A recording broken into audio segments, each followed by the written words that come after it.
Assalamualaikum warahmatullahi wabarakatuh. Hai guys, bertemu lagi di channel YouTube saya, Desi Anggraini. Baiklah, pada kesempatan kali ini saya akan menjelaskan bagaimana cara menggunakan Microsoft Excel. Nah, banyak sekali kemudahan yang bisa kita gunakan di Microsoft Excel ini. Kita bisa menghitung jumlah nilai secara otomatis, kita bisa menghitung rata-rata, kita bisa menghitung persentase, kita juga bisa membuat bagan atau diagram dari nilai yang kita olah tadi. Baiklah, kita langsung saja buka ke Microsoft Excel-nya. Oke, sebelumnya saya sudah memiliki data. Ini ada data saya, data nilai siklus 1 dan siklus 2. Ini belum saya pindahkan ke data nilai siklus 1 dan data nilai siklus 2. Ini ada judul, peningkatan keterampilan menulis cerpen berbasis Quick bisa untuk intrinsik dan hayalan melalui model sinektik di kelas 10 SMA Negeri 1 Bengkulu. Nah, ini judulnya daftar nilai kemampuan menulis cerpen dari siklus 1 ke siklus 2 setelah diterapkan model sinektik dengan KKM 75. Nah, di sini ada responden. Responden ini sebanyak 28 orang. Terus ada nilai siklus 1 dan nilai siklus 2. Nanti kita akan mencari jumlah, juga akan mencari rata-ratanya. Terus kita akan melihat ketuntasan berdasarkan KKM 75 ini. Oke, baik, pertama kita akan membuat nomor atau responden. Kita beri angka saja. Kita beri angka nomor 1 sampai 28. Nah, kalau kita membuat dengan manual, kita membuat secara manual akan memakan waktu lama ya. Misalnya seperti ini ya, 1, 2, 3, 4 itu akan memakan waktu yang cukup lama. Nah, jadi bagaimana caranya kita membuat nomor ini secara otomatis? Nah, baiklah, untuk membuat nomor secara otomatis kita buat dulu di bawah responden, misalnya angka 1 ya, terus angka 2. Nah, setelah itu kita bisa mengisi sampai di nomor responden yang kita inginkan sampai berapa. Kita taruh lagi kursor kita di angka 1, terus kita kontrol pada papan keyboard, kita tinggal tarik saja ke bawah. Kita buat sampai 28. Oke, tinggal kita kontrol S saja, kita simpan. Lalu kita bisa mengatur posisi tulisan di mana kita inginkan. Misalnya kita menginginkan di tengah atau di pinggir, nah, kita tinggal atur saja. Ini sudah posisinya di tengah. Lalu kita masukkan nilai siklus ini tadi, karena saya sudah membuat nilai di kolom lain, jadi saya tinggal memindahkan saja nilainya. Ini ya.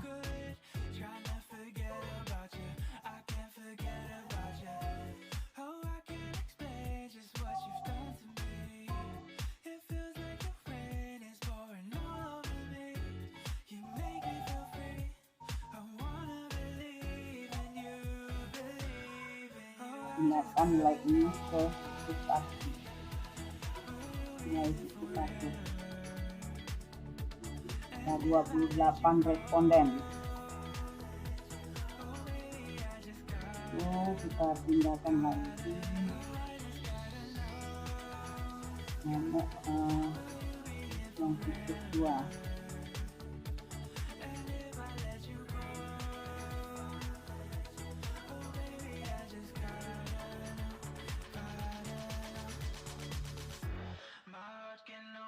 Oke.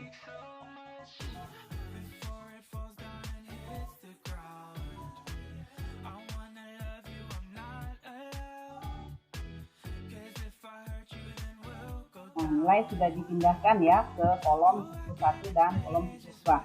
Supaya tidak membingungkan, ini saya hapus saja karena ini tadi saya buat sementara untuk agar mudah memindahkan ke kolom siklus 1 dan siklus 2. Nah, ini ya. Responden sudah berjumlah 28 orang, nilai juga sudah masuk sebanyak 28 ya, 28. Ini bisa kita atur posisinya, kita mau di pinggir, sebelah kanan atau sebelah kiri, atau kita ingin posisinya di tengah, kita taruh di tengah saja. Oke, ini ya. Lalu yang berikutnya kita akan menjumlahkan siklus 1 dan siklus 2 ini. Kita buat dulu jumlah ya. Nah, bagaimana cara menjumlahkan secara otomatis? Oke, kita taruh dulu kursor kita di bawah jumlah. Nah, kita kembali lagi ke menu yang di atas. Menu di atas ada home, insert, dan lain sebagainya. Kita lihat untuk Excel ini ada formula. Kita ke menu formula. Nah, di sana ada berbagai macam menu, autosum, finansial, logika, teks, dan lain sebagainya. Nah, untuk jumlah ini adalah rumusnya adalah sum. Nah, sum kita ingat yang mana yang akan kita jumlahkan? Yang akan kita jumlahkan adalah siklus 1 dan siklus 2. Artinya C7 dan D7. Nah, sedangkan di sini B7 itu sudah masuk ke dalam kolom yang akan kita jumlahkan. Sedangkan B7 itu adalah responden. Jadi dia tidak termasuk dalam nilai siklus 1. Dalam nilai yang termasuk dalam nilai di sini adalah siklus 1 dan siklus 2. Artinya kita tarik dulu. Oke, setelah itu rumus sudah sama dengan sum dalam kurung C7 dan D7, artinya ya itu yang akan dijumlahkan. C7 ditambah D7. Kita tinggal enterkan saja. Oke. Jadi jumlahnya ini ya, jumlahnya adalah 151. 75 ditambah 76. Jumlah itu 151. Nah, bagaimana untuk yang ke bawahnya, untuk jumlah-jumlah yang ke bawah sampai 28 responden ini? Apakah perlu kita satu-satu manual menjumlahkannya? Nah, itu tidak perlu. Kita tinggal menarik saja kursor yang ada di pinggir-pinggir ke bawah. Dia akan terjumlah secara otomatis. Nah, ini sudah menjumlahkan secara otomatis. Nah, bisa kita atur posisi tulisan, apa mau di pinggir kanan, sebelah kanan, atau mau di kiri, atau mau di tengah. Kita taruh di tengah saja. Yaitu sudah sampai di jumlah ya, di jumlah rata-rata, nilai rata-rata siklus 1 dan siklus 2. Bagaimana cara mencari nilai rata-rata? Pertama, kita taruh dulu di bawah tulisan rata-rata ini. Kita menggunakan rumus, kita kembali ke formula. Kita menggunakan rumus average ya. Nah, di sini kita akan mencari nilai rata-rata siklus 1 dan siklus 2. Artinya yang akan kita cari itu nilai C7 dan D7. Artinya kursor ini harus kita geser terlebih dahulu ke D7 dan C7. Nah, di sini artinya sama dengan average dalam kurung C7 ditambah D7, maka akan kita dapatkan nilai rata-rata dengan cara menekan enter saja. Nah, artinya nilai rata-rata dari 75 dan 76 ini tadi adalah 75,5. Nah, bagaimana untuk mencari nilai rata-rata responden 2 dan responden 8? Apakah kita harus mencarinya satu-satu? Nah, itu tidak perlu karena kita tinggal menarik kursornya saja ke bawah karena nilai rata-rata ini sudah terjumlah secara otomatis dengan kita menggunakan rumus average tadi. Nah, nilai rata-ratanya sudah keluar secara otomatis. Kita tinggal atur saja posisi angkanya, mau di pinggir kiri atau mau di tengah. Kita taruh di tengah saja. Oke, itu tadi mencari nilai rata-rata.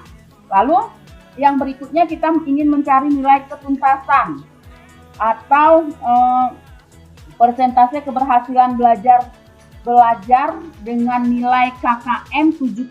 Artinya persentase kelulusannya kita bisa lihat nanti berapa yang orang yang lulus atau tidak lulus dengan kita menggunakan rumus ketuntasan ini.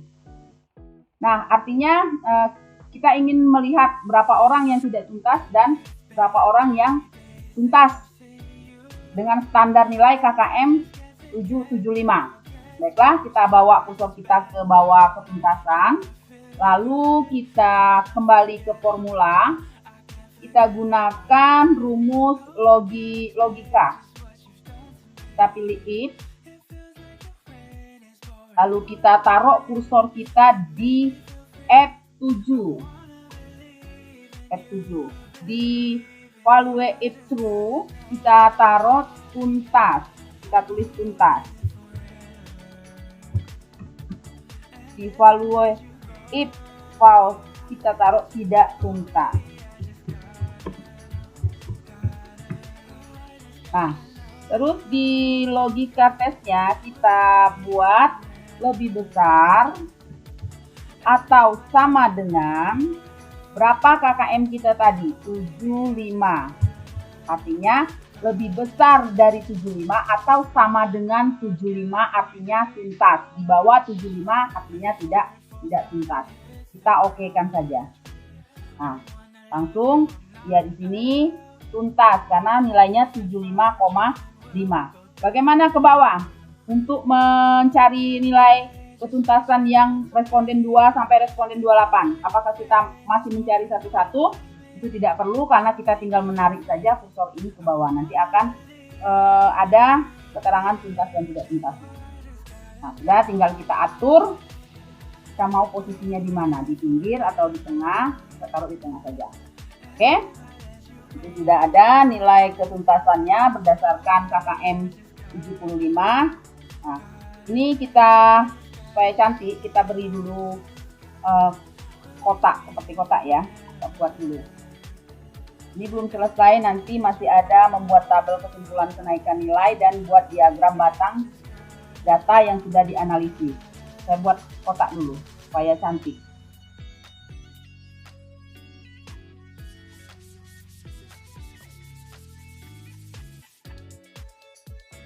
Ini saya kasih warna.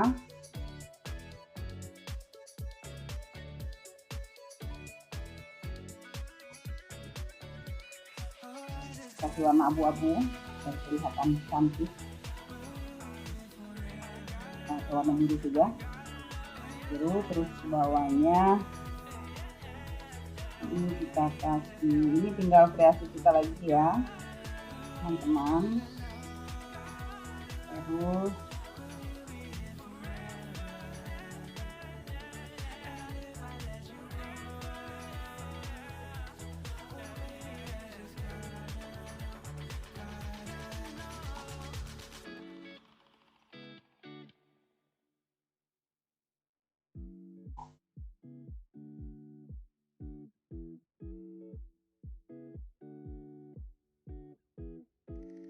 kasih lagi saya jelas kolomnya.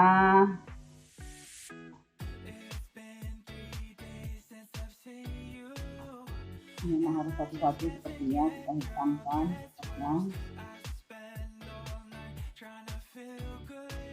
Ini masih ada 2 lagi. Kita akan mencari tabel kesimpulan kenaikan dan membuat diagram data. Nah, ya.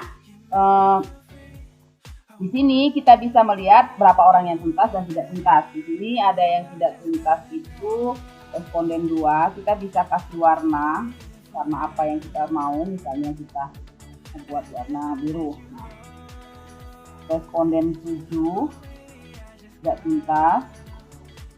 Responden 11 juga tidak tuntas. Responden 12 tidak tuntas, 18. Terus responden 22 juga tidak tuntas. Lalu responden 24 sampai 28 itu tidak tuntas.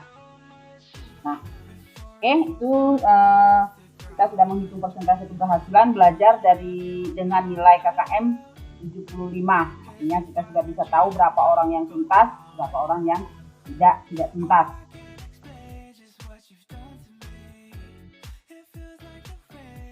Baiklah, untuk selanjutnya kita akan membuat tabel kesimpulan kenaikan nilai dari siklus 1 ke siklus 2. Kita akan mencari persentase berapa kenaikan nilai antara siklus 1 dan siklus 2. Nilai kenaikan dan nilai penurunannya. Baik, kita buka di slide 2 aja, di slide 2. Kita buka di slide 2.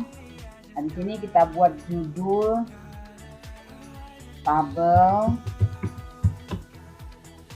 kesimpulan kenaikan nilai dari siklus 1 ke siklus 2.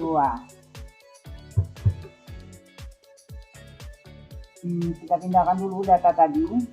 Data nilai ini kita buat dulu responden di bawah. Responden terus nilai siklus 1,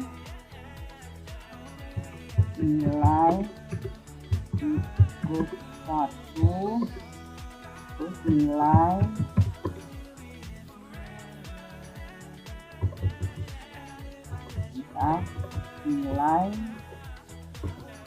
siklus 1,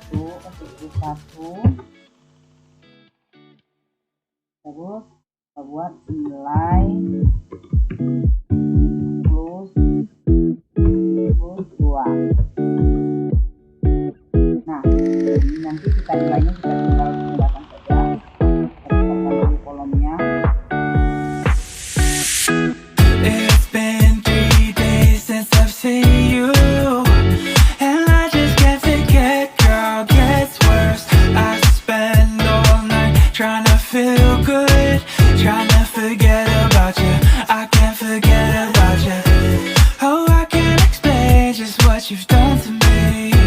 It feels like the rain is pouring all over me.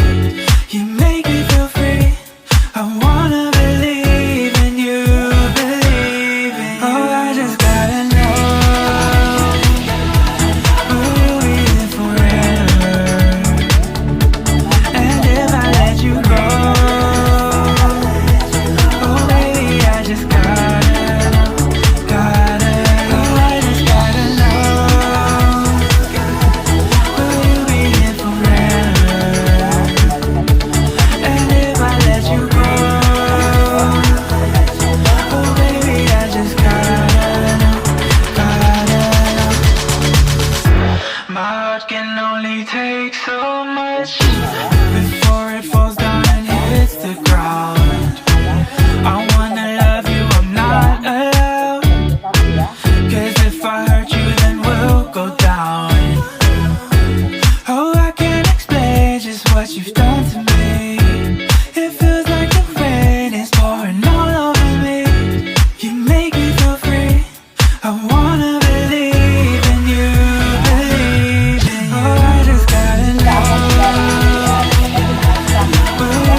sama dengan, lalu buka kurung, nilai siklus 2 dikurang nilai siklus 1 tutup kurung dibagi nilai siklus 1.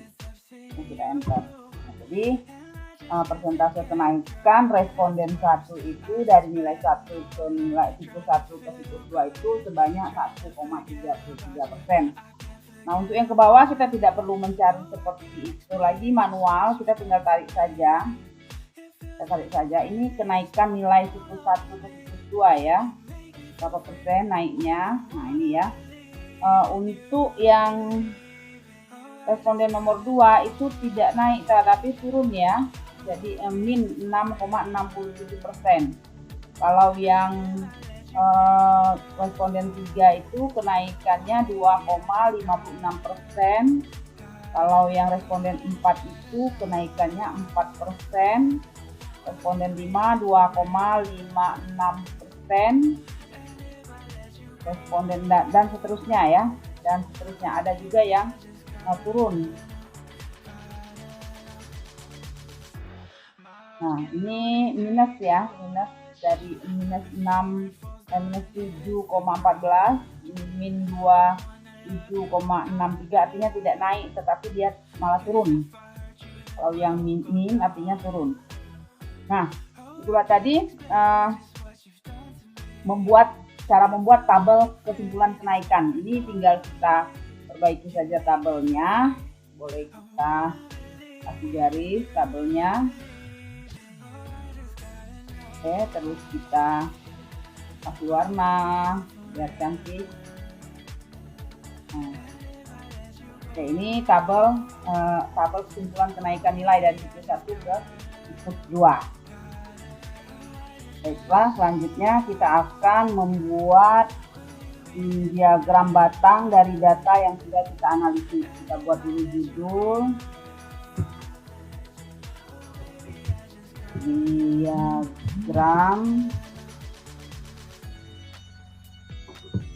batang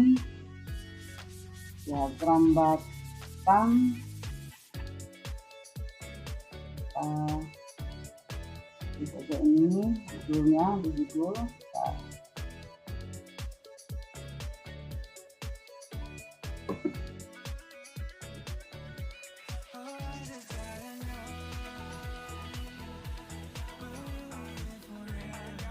ya, ini copy saja untuk judulnya.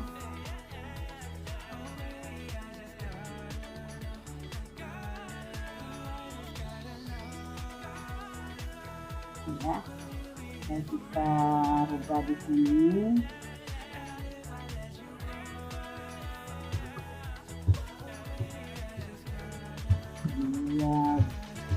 Diagram batang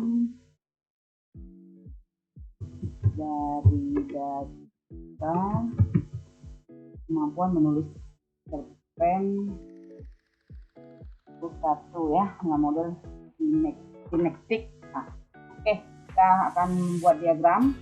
Kita ke kolom, lalu kita pilih di antara diagram ini, kita pilih yang pertama saja. Akan ada kolom seperti ini nanti kita bisa berbesar kolom ini. Kita berbesar kolomnya.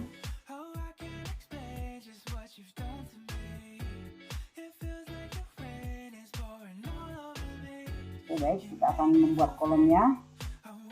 Nah, pertama kita klik dulu ke kanan ya, ke kanan, lalu kita pilih select data. Kita kembali ke data kita di sheet 1. Kita copy saja, kita blok, bukan copy, kita blok data kita di nilai rata-rata. Lalu kita oke. Nah, diagramnya seperti ini. Diagramnya sudah muncul. Diagram. Nah, di sini untuk nama responden tadi kita menggunakan angka 123 sampai 28. Ya, di sini kita bisa menggunakan nama. Nanti kalau kita menggunakan nama, dia akan keluar juga nama di sini ya. Misalnya Budi, Ani, Pani, Nene, Abi, misalnya dan sebagainya. Nanti akan keluar kalau kita menggunakan data tersebut dengan nama. Tapi kita menggunakan responden itu dengan angka 1 sampai 8, maka dia akan keluar angka-angka seperti ini. Nah, ini diagram batangnya. Nah, terus kita akan membuat di sini nilai persentasannya bisa jadi di sini kita tulis di sini, lalu kita klik kanan, kita data lagi, data ya.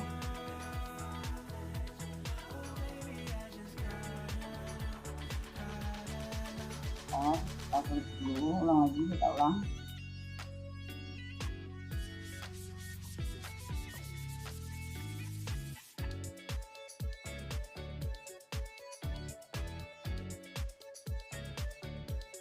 Terus kita add data label ya, Nah, dia akan keluar angka-angka nilai-nilai tadi ya, di sheet 1 seperti 7,5, terus nilai rata-ratanya 72,5, 76,5 itu ada di sini di setiap diagram. Nah, jadi ini ya. Nah, ini bisa kita warnain, kita percantik lagi warnanya. Kita ingin warnanya apa? Kita lebih jelas ya.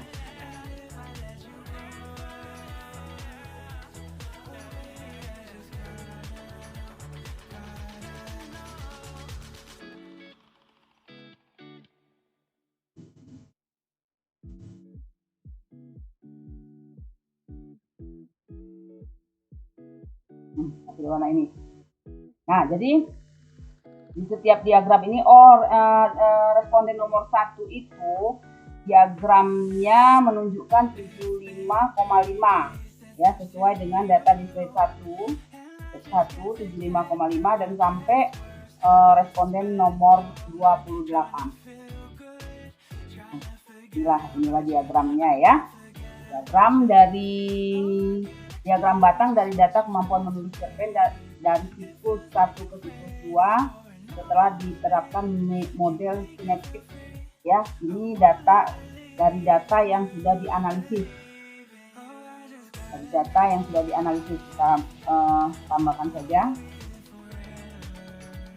Ini buka kurung dari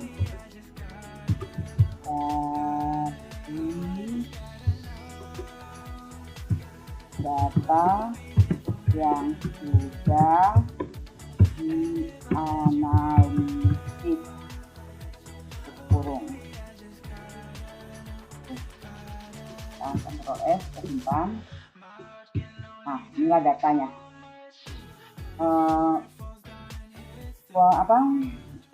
Program dari MS Word ini, Excel ini sangat membantu kita dalam pekerjaan kita mencari jumlah, rata-rata, terus mencari persen, membuat diagram. Sangat mudah untuk kita gunakan asalkan kita memahami rumus-rumus yang ada di Excel ini. Nah, demikianlah tutorial dari saya. Semoga bermanfaat. Jangan lupa like, komen, dan subscribe. Terima kasih. Assalamualaikum warahmatullahi wabarakatuh.